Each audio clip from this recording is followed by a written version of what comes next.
भारत के एक सुंदर राज्य में सागरपुर नाम का एक छोटा सा गांव था। गांव के एक तरफ बहती हुई साफ नदी थी और दूसरी तरफ दूर दूर तक फैले हरे भरे खेत। सुबह सुबह सूरज निकलते ही गांव की गलियां लोगों की आवाजों से भर जाती थी। किसान अपने खेतों की ओर काम के लिए निकल जाते। गांव में सब कुछ अच्छा था, लेकिन वहां एक बड़ी समस्या थी कि सागरपुर में खाने पीने की कोई अच्छी दुकान नहीं थी। लोगों को स्वादिष्ट खाना खाने के लिए दूसरे गांव में जाना पड़ता था।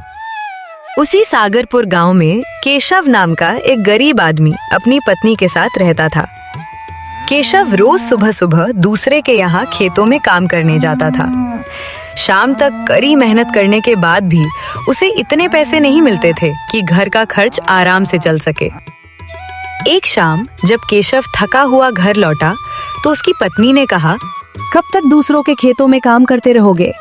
अब समय आ गया है कि तुम अपना कुछ शुरू करो। लेकिन मैं क्या कर सकता हूँ? हमारे गांव में इतनी बड़ी नदी है, तुम मछलियाँ पकड़ो और फिश करी की दुकान शुरू करो। कम से कम मछलियों के पैसे तो बच जाएंगे।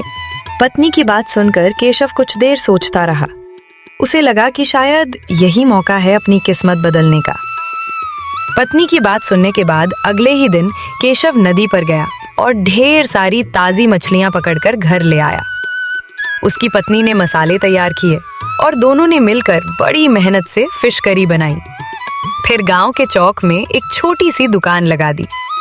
दुकान लगाने के बाद केशव ग्राहकों का इंतजार करने लगा, लेकिन कई घंटे बीत गए और कोई भी नहीं आया। लगता है हमने गलती कर दी। हिम्मत मत हारो, शुरुआत में समय लगता है।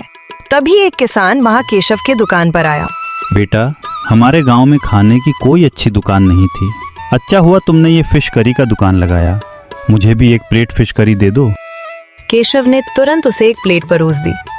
किसान ने जैसे ही पहला निवाला खाया, उसकी आंखें चमक उठी। वो बोला, वाह, ऐसा स्वाद तो मैंने वर्षों से नहीं चखा। वो किसान फिश करी खाकर अपनी घर की ओर निकला, लेकिन रास्ते में उसे गांव के कुछ लोग मिले। अरे सुनो भाइयों, गांव के चौक में फिश करी का नया दुकान लगा है। क्या सच में? हाँ भाई, मैं वहाँ से ही फिश करी खाकर आया हूँ। बहुत जबरदस्त थी। ये सुनते ही वहाँ के कुछ लोग केशव के दुकान की तरफ चल पड़े। उन्होंने फिश करी खाई और वे भी उसकी तारीफ करने लगे। भाई, तुम्हारी फिश करी बहुत स्वादिष्ट थी। यही स्वाद बनाए रखना। कुछ ही दिनों में ये बात पूरे सागरपुर में फैल गई कि गांव में एक ऐसी फिश करी की दुकान खुली है जहां स्वाद और कीमत दोनों बेहतरीन है। क्योंकि सागरपुर में पहले कोई भी अच्छा भोजनालय नहीं था, इसलिए लोग दूर दूर के गांवों से भी आने लगे। हर दिन दुकान के सामने लंबी लाइन लगने लगी। कोई 2 प्लेट खरीदता, कोई अपने परिवार के लिए पैक करवाता। जब केशव कमाई गिनता तो उसे यकीन ही नहीं होता कि इतने पैसे उसने एक ही दिन में कमाए हैं। मैंने खेतों में पूरे महीने मेहनत करके भी इतने पैसे नहीं कमाए थे। मैंने कहा था ना, मेहनत अपने काम में करो तो किस्मत भी साथ देती है। धीरे धीरे केशव की फिश करी की चर्चा पूरे राज्य में फैल गई। व्यापारी, यात्री और दूसरे गांवों के लोग भी उसकी दुकान पर आने लगे। एक दिन राज्य का एक बड़ा व्यापारी राजा के दरबार में पहुंचा और बोला, महाराज, सागरपुर का एक साधारण आदमी आज पूरे इलाके में मशहूर हो गया है। ऐसा क्या किया है उसने? उसने फिश करी का दुकान खोला है। उसकी फिश करी खाने के लिए लोग घंटों लाइन में खड़े रहते हैं। ये सुनते ही राजा का चेहरा बदल गया। उसने गुस्से में कहा, मेरे राज्य में कोई इतना बड़ा व्यापार करे और मुझे खबर तक न हो। अगले ही दिन राजा अपने 2 मंत्रियों के साथ सागरपुर पहुंच गया। उसने देखा कि केशव की छोटी सी दुकान के सामने लोगों की भारी भीड़ लगी हुई है। क्या तुम ही इस दुकान के मालिक हो? जी महाराज। क्या तुमने यह दुकान खोलने से पहले मेरी अनुमति ली थी? महाराज, मैं लोगों को खाना खिला रहा हूँ, कोई अपराध तो नहीं कर रहा। लगता है तुम्हें अपनी सफलता का बहुत घमंड हो गया है। नहीं महाराज, मुझे अपनी मेहनत पर विश्वास है। तो सुनो केशव, आज से तुम्हारी रोज की कमाई का आधा हिस्सा राज दरबार में जाएगा। क्यों महाराज, ऐसा मैंने क्या गुनाह किया है? क्योंकि ये मेरा आदेश है। चाहे जो भी हो जाए, मैं अपनी मेहनत की कमाई किसी को भी नहीं दूंगा। केशव, तुम राजा के आदेश का विरोध कर रहे हो। लेकिन मंत्री जी ये आदेश गलत है। केशव, तुम्हें इसकी बहुत बड़ी कीमत चुकानी पड़ेगी। महाराज जी, सच बोलने की कीमत मैं देने को तैयार हूँ। राजा अपने मंत्रियों के साथ वहां से चला गया। अगले ही दिन सुबह 2 मंत्री दुकान पर पहुंचे। राज दरबार का हिस्सा निकालो केशव। मैं कोई हिस्सा नहीं दूंगा मंत्री जी। अभी भी समय है तुम्हारे पास केशव, समझ जाओ। चाहे कुछ भी हो जाए, मैं गलत काम नहीं करूंगा। मंत्री खाली हाथ वापस लौट गए। राजमहल पहुंचते ही राजा ने पूछा, पैसे कहाँ हैं? महाराज, उसने देने से मना कर दिया। क्या? जी महाराज, वह कहता है कि कमाई उसकी मेहनत की है। कल फिर जाना और पैसे लेकर ही आना। अगले दिन मंत्री फिर केशव के दुकान पर पहुंचे। आज तो पैसे दोगे क्या? नहीं, कल भी नहीं दिए थे, आज भी नहीं दूंगा। क्या तुम्हें राजा का डर नहीं लगता? मुझे भगवान का डर लगता है, अन्याय का नहीं। मंत्री फिर खाली हाथ राज दरबार लौट आए। राजा अब पूरी तरह भड़क चुका था। उसने तुरंत दरबार में बैठक बुलाई। एक साधारण आदमी मेरे आदेश को ठुकरा रहा है और हम चुप बैठे हैं। महाराज, लोग अब उसका समर्थन करने लगे हैं। ये तो मुझे बिल्कुल भी पसंद नहीं है। यदि लोग उसे आदर्श मानने लगे तो आपका डर खत्म हो जाएगा महाराज। अब इसे कैसे ठीक करना पड़ेगा, तुम ही बताओ। महाराज, केशव की सबसे बड़ी ताकत उसकी दुकान नहीं बल्कि उसकी पत्नी है। हाँ महाराज, वह हर मुश्किल में उसके साथ खड़ी रहती है। अगर उसकी पत्नी ही ना रहे तो? राजा कुछ देर सोचता रहा, फिर उसके चेहरे पर एक खतरनाक मुस्कान आ गई। तो आगे बोलो। अगर उसकी पत्नी को रास्ते से हटा दिया जाए तो केशव पूरी तरह टूट जाएगा। फिर वह कभी आपके खिलाफ खड़ा नहीं हो पाएगा। राजा धीरे धीरे अपने सिंहासन से उठा और बोला, ये काम बहुत सावधानी से होना चाहिए। किसी को जरा सा भी शक नहीं होना चाहिए कि इसके पीछे राज दरबार का हाथ है। जैसी आज्ञा महाराज।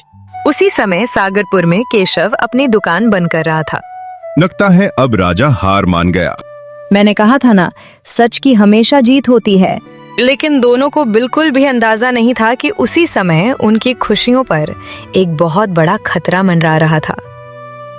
अगली सुबह केशव अपनी दुकान खोलने की तैयारी कर रहा था। आज मैं नदी से पानी लेकर आती हूँ, तब तक तुम दुकान तैयार करो। जल्दी आना, आज बहुत भीड़ आने वाली है। उसकी पत्नी हंसते हुए वहां से चली गई। कुछ देर बाद राजा के सैनिकों ने रास्ते में उसे घेर लिया। तुम लोग कौन हो और मेरा रास्ता क्यों रोका?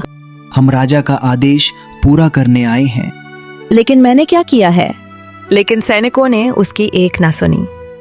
कुछ ही देर बाद उन्होंने उसकी हत्या कर दी और सबूत मिटाने के लिए उसका अंतिम संस्कार भी कर दिया।